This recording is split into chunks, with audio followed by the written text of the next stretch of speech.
Hello everyone, welcome back to Viju Vale 2.0. +2 commerce കുട്ടികൾക്ക് വേണ്ടിയിട്ട് Christmas എക്സാമിന് വേണ്ട ഒരു സ്റ്റഡി പ്ലാൻ ആയിട്ടാണ് വന്നിരിക്കുന്നത്.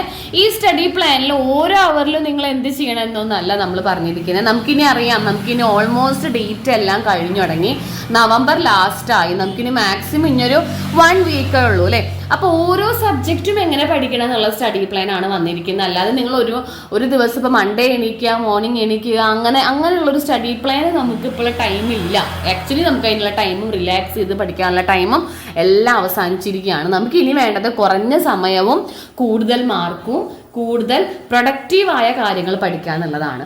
അപ്പോൾ ഓരോ സബ്ജക്റ്റ് വൈസും നിങ്ങൾക്ക് എത്രത്തോളം പോർഷൻസ് ആണ് ഉള്ളത് എന്നും അതുപോലെ തന്നെ ഏതൊക്കെ പോർഷൻസിന് നിങ്ങൾ കൂടുതൽ ഇമ്പോർട്ടൻസ് കൊടുക്കണം എന്നുള്ളതാണ് ഈ ഒരു വീഡിയോ.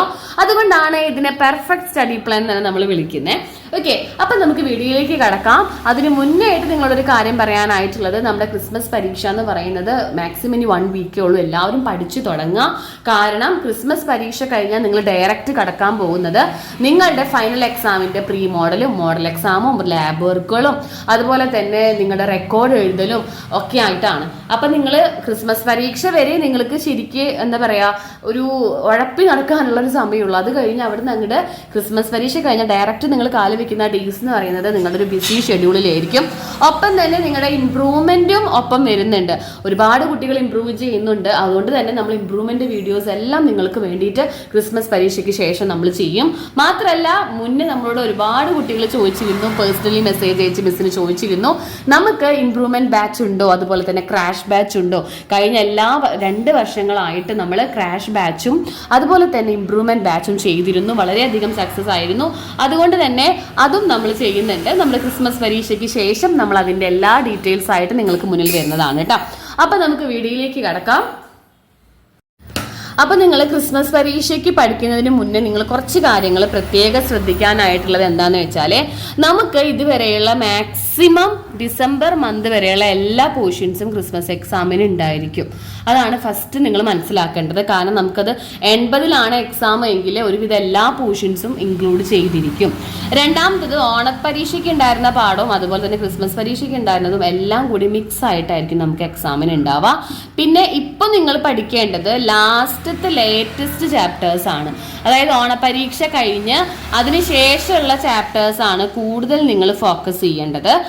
മാത്രമല്ല, വെയിറ്റേജ് അനുസരിച്ചിട്ട് വേണം പഠിക്കാൻ. ഏത് പാഠത്തിലാണ് ഏറ്റവും അധികം മാർക്ക് വരുന്നത്, ഏത് പാഠമാണ് കൂടുതൽ വെയിറ്റേജ് കൊടുക്കുന്നത്, ക്വസ്റ്റ്യൻ പേപ്പറിലെ ക്വസ്റ്റ്യൻസ് ഏറ്റവും കൂടുതൽ കാണുന്ന ചാപ്റ്റർ ഏതാണ്, അത് വെച്ചിട്ട് വേണം നിങ്ങൾ പഠിക്കാനായിട്ട്. അതിന് നമുക്ക് ഹെൽപ്പ് ചെയ്യുന്നത് പ്രീവിയസ് ഇയർ ക്വസ്റ്റ്യൻ പേപ്പേഴ്സ് തന്നെയാണ്. മുൻ വർഷത്തെ ക്വസ്റ്റ്യൻ പേപ്പേഴ്സ് നോക്കിക്കഴിഞ്ഞാൽ നമുക്ക് അറിയാൻ പറ്റും എത്രത്തോളം ക്വസ്റ്റ്യൻസ് ഓരോ ചാപ്റ്റേഴ്സിൽ നിന്ന് നമുക്ക് വന്നിട്ടുണ്ട്. പിന്നെ പ്രോബ്ലംസ് ഉള്ള സബ്ജക്റ്റുകളാണ് എങ്കിൽ പ്രോബ്ലം മാത്രം കാണാപ്പാഠം പഠിക്കാതെ പ്രോബ്ലത്തിൻ്റെ കൂടെ അതുമായി ബന്ധപ്പെട്ട തിയറീസ് പഠിക്കുക. അപ്പോൾ നമുക്ക് അതുമായി ബന്ധപ്പെട്ട 1 മാർക്ക് ക്വസ്റ്റ്യൻസും അതുപോലെ തന്നെ ഏതെങ്കിലും ക്വസ്റ്റ്യൻസ് നമുക്ക് ഒന്നുകൂടി കോംപ്ലക്സ് ആയിട്ട് വന്നു കഴിഞ്ഞാൽ അത് ഡീൽ ചെയ്യാനൊക്കെ നമ്മളെ ഹെൽപ്പ് ചെയ്യും. ഓക്കെ, അപ്പോൾ നമ്മുടെ കൊമേഴ്സ് സബ്ജക്റ്റുകളിൽ ഏറ്റവും മെയിൻ ആയിട്ടുള്ള സബ്ജക്റ്റ് എന്ന് പറയുന്നത് അക്കൗണ്ടൻസി ആണ്. അക്കൗണ്ടൻസി ഇപ്പോൾ നിലവിലുള്ള ചാപ്റ്റേഴ്സ് നിങ്ങൾക്ക് പാർട്ട് 1 ആൻഡ് പാർട്ട് 2 2 സെക്ഷനിൽ നിന്നുണ്ട്. പാർട്ട് 1-ൽ നിന്ന് ഫസ്റ്റത്തെ 3 യൂണിറ്റ് എന്ന് വെച്ചിട്ടുണ്ടെങ്കിൽ പാർട്ട്ണർഷിപ്പിന്റെ ബേസിക് കൺസെപ്റ്റുകൾ, അഡ്മിഷൻ ഓഫ് എ പാർട്ട്ണർ, അതുപോലെ തന്നെ നമ്മൾ retirement and death of a partner, ആ 3 ചാപ്റ്റേഴ്സ് ആണ് എക്സാമിന് ഉണ്ടാവുക. ദെൻ കമ്പ്യൂട്ടറൈസ്ഡ് അക്കൗണ്ടിങ് കുട്ടികൾക്ക് ഫസ്റ്റത്തെ 5 ചാപ്റ്റേഴ്സും AFS കുട്ടികൾക്ക് ഫസ്റ്റത്തെ 5 പാഠം, അതായത് അവരുടെ റേഷ്യോസ് എല്ലാം അവസാനിക്കുന്ന ചാപ്റ്റർ. AFSകാർക്ക് വിത്ത് പ്രോബ്ലം വരുന്നുണ്ട്. കമ്പ്യൂട്ടറൈസ്ഡ് അക്കൗണ്ടിങ് സ്റ്റുഡൻസിന് പ്രോബ്ലം ഇല്ല, പകരം ഫീച്ചേഴ്സും അതുപോലെ തന്നെ കുറേ അഗ്രിഗേറ്റീവ് ഫംഗ്ഷൻസും സിൻഡാക്സുകളൊക്കെ അവർക്കും അത്യാവശ്യമുണ്ട്. അപ്പോൾ ഇതിലെ അക്കൗണ്ടൻസിൽ ഇപ്പോൾ ഇത്രയും പോർഷൻസ് പറയുമ്പോൾ നമുക്ക് 2 കൂട്ടർക്കും എങ്ങനെയും ഒരു 8 ചാപ്റ്റേഴ്സിൻ്റെ അടുത്തേക്ക് നമുക്ക് പഠിക്കാനായിട്ടുണ്ട്. അപ്പോൾ ഈ 8 ചാപ്റ്റേഴ്സിൽ നിങ്ങൾ ഏറ്റവും കൂടുതൽ ആദ്യം പഠിക്കേണ്ടത് അഡ്മിഷനും റിട്ടയർമെൻറ്റും ആണ്. അഡ്മിഷൻ എന്ന് പറഞ്ഞ പാഠത്തിൽ ഒരുപാട് വെയിറ്റേജ് വരാം. നമുക്ക് 8 മാർക്കിൻ്റെ പ്രോബ്ലംസ്, 5 മാർക്കിൻ്റെ തിയറി ക്വസ്റ്റ്യൻസ് എല്ലാം എടുക്കുന്നത് ആ പാഠത്തിലാണ്. അതുകൊണ്ട് നിങ്ങൾ അക്കൗണ്ടൻസിലെ ഏറ്റവും ആദ്യം പഠിക്കേണ്ട ചാപ്റ്റർ സെക്കൻഡ് ചാപ്റ്റർ ആണ്, അതായത് അഡ്മിഷൻ ഓഫ് എ പാർട്ട്ണർ. അതിൽ നമ്മൾ 8 മാർക്കിൻ്റെ പ്രോബ്ലംസ് പഠിക്കുക, 5 മാർക്കിൻ്റെ പ്രോബ്ലം പഠിക്കുക. അതിനുശേഷം നമ്മൾ പഠിക്കേണ്ടത് റിട്ടയർമെൻറ്റ് ആൻഡ് ഡെത്തിലെ 2 പ്രോബ്ലം പ്രോബ്ലംസ് അതിൽ പഠിച്ചാൽ മതി. നമ്മൾ മൂന്നാമത്തെ ചാപ്റ്ററിലെ 2 പ്രോബ്ലംസ് മാത്രം. 2 പ്രോബ്ലം എന്ന് പറയുമ്പോൾ ഒരു ലോൺ അക്കൗണ്ട് പ്രിപ്പറേഷൻ, അതുപോലെ തന്നെ ഡെത്ത് പാർട്ട്ണറുടെ എമൗണ്ട് എത്രത്തോളം കൊടുക്കണം എന്നുള്ള അവരുടെ ഒരു ക്യാപിറ്റൽ അക്കൗണ്ട്, അത്രയും മെയിനായിട്ട് ആദ്യം പഠിക്കാം. പിന്നീട് നമ്മൾ ഈ 3 പാഠങ്ങളിൽ നിന്നായിട്ട് നമുക്കൊരു 3 ഡിഫറൻസസ് വരാം. ആ 3 ഡിഫറൻസ് ബിറ്റ്വീൻ എന്താ പറയുക sacrificing and gaining ratio, difference between fixed and fluctuating capital method, ആ ഡിഫറൻസുകൾ പിന്നീട് പഠിക്കാം. അതിനുശേഷം 4 മാർക്കിൻ്റെ ചെറിയ പ്രോബ്ലംസ് ആയ ഗുഡ് വില്ലിൻ്റെ കാൽക്കുലേഷൻ, ന്യൂ റേഷ്യോ കണ്ടുപിടിക്കുക, അതുപോലെ തന്നെ ഇൻട്രസ്റ്റ് ഓൺ ഡ്രോയിങ്സ് അത്ര കണ്ടുപിടിക്കുക. ഇത്രയും പഠിച്ചാൽ ഈ ഫസ്റ്റ് പാർട്ട് പഠിച്ചാൽ തന്നെ നിങ്ങൾക്ക് എങ്ങനെയും 60-ൽ ഒരു 30 മാർക്കും 80-ൽ നിങ്ങൾക്കൊരു 40 മാർക്കിൻ്റെ അടുത്തേക്ക് ഉറപ്പാണ്. കാരണം എന്താണെന്ന് വെച്ചാൽ പാർട്ട് 1-ൽ അത്രയും പോർഷൻസ് തന്നെ നമുക്കുള്ളൂ. അല്ലാതെ ആ ഒരു പ്രോബ്ലം അതുമായി ബന്ധപ്പെട്ട തിയറിയും പഠിച്ചു കഴിഞ്ഞാൽ തന്നെ നമുക്ക് ആ ഒരു മാർക്ക് നമുക്ക് കിട്ടും. പിന്നീട് നിങ്ങൾ ഏത് നോക്കിയാൽ മതി, AFSഉം കമ്പ്യൂട്ടറൈസ്ഡും നോക്കിയാൽ മതി.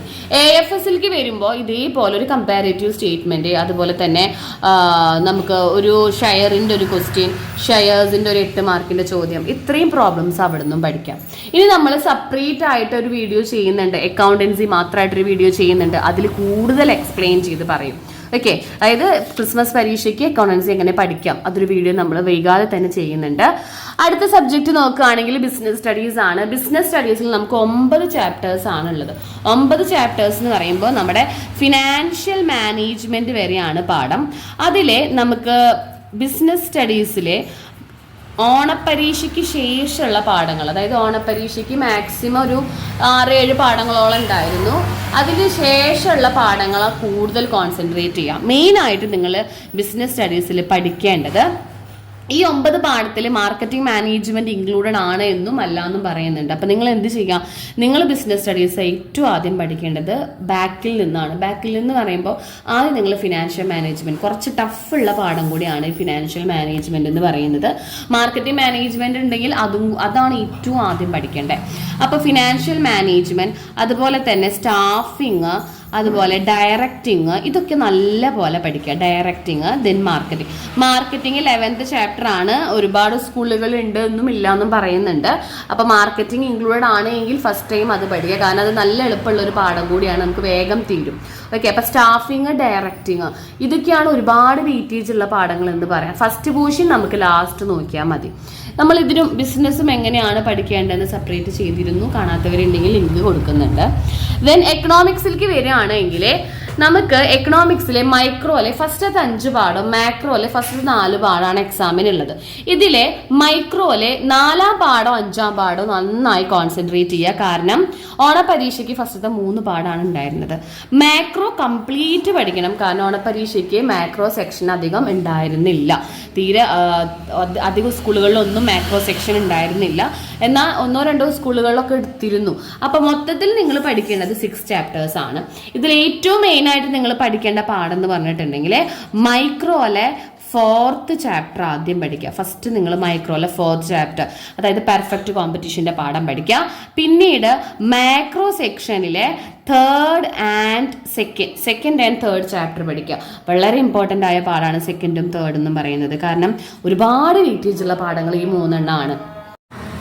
ദെൻ കമ്പ്യൂട്ടർ ആപ്ലിക്കേഷൻ നമുക്ക് 9 ചാപ്റ്റേഴ്സ് ആണ് ക്രിസ്മസിന്റെ പോർഷൻസിൽ കാണുന്നത്.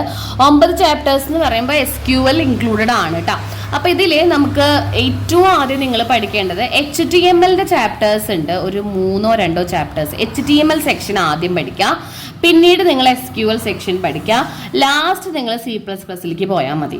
നമ്മൾ കമ്പ്യൂട്ടർ ആപ്ലിക്കേഷൻ എങ്ങനെ പഠിക്കാം, ഏതൊക്കെയാണ് പഠിക്കേണ്ടത്, പിന്നെ ഓരോ പാഠത്തിൽ നിന്നും എത്ര ക്വസ്റ്റ്യൻസ് ആണ്, ചാപ്റ്റർ വൈസുള്ള ഇമ്പോർട്ടൻസ് എല്ലാം നമ്മൾ സെപ്പറേറ്റ് വീഡിയോ കാണുന്നുണ്ട് കേട്ടോ. വീഡിയോ ചെയ്യുന്നുണ്ട്, വൈകാതെ തന്നെ നിങ്ങൾ ആ വീഡിയോ കാണുക, അത് പ്രകാരം പഠിക്കുക.